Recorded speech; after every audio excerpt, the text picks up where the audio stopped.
આઝાદ ભારતની એક એવી કડવી વાસ્તવિકતા જે સાંભળીને તમે ચોંકી જશો।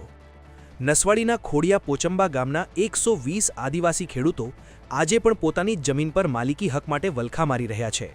વર્ષ 1946માં ગાયકવાડ સરકારે આદિવાસીઓને સ્વનિર્ભર બનાવવા માટે પૈસા ભરાવીને જે જમીન આપી હતી તેના રેકોર્ડમાં આજે પણ ખેડૂતોને બદલે શ્રીમંત સરકારનું નામ બોલે છે। સરકારી ભૂલને કારણે આ ગરીબ ખેડૂતો સહાય, ધિરાણ અને વળતરથી વંચિત રહી ગયા છે। વર્ષો જૂની આ ભૂલ સુધારીને તેમના બાપ દાદાના નામ જમીન પર ચઢાવવામાં આવે તેવી માંગ સાથે ખેડૂતોએ જિલ્લા સેવા સદન પહોંચી અધિક કલેક્ટરને આવેદન આપ્યું હતું।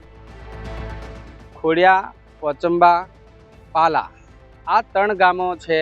એ ગામોમાં શ્રીમંત સરકાર, નામદાર સરકારના નામે જે પહેલા હકમાં નામો આવે છે, બીજા હકમાં ખેડૂતોના નામ નીચે અંદરના આવતા હોવાથી સરકારી કોઈ બી લાભ એ મળતા નથી।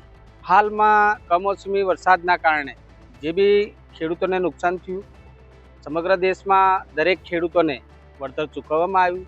અમે અમારી રીતે વળતરની માંગણી રીતે અમે બી રજૂઆત કરી એમને કે અમે બી ખેડૂતો છે, અમે બી ખેતી કરી છે, અમને બી નુકસાન થયું છે તો અમને બી વળતર મળવું જોઈએ।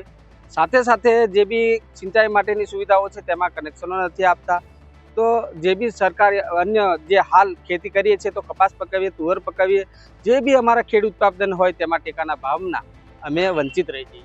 ખેડૂતોએ ગુજરાત લેન્ડ રેવન્યુ કોડની કલમ 37(2) મુજબ હક ચોકસી કરવા માટે મહેસૂલ સચિવ, કલેક્ટર અને મામલતદારને લેખિત રજૂઆત કરી છે।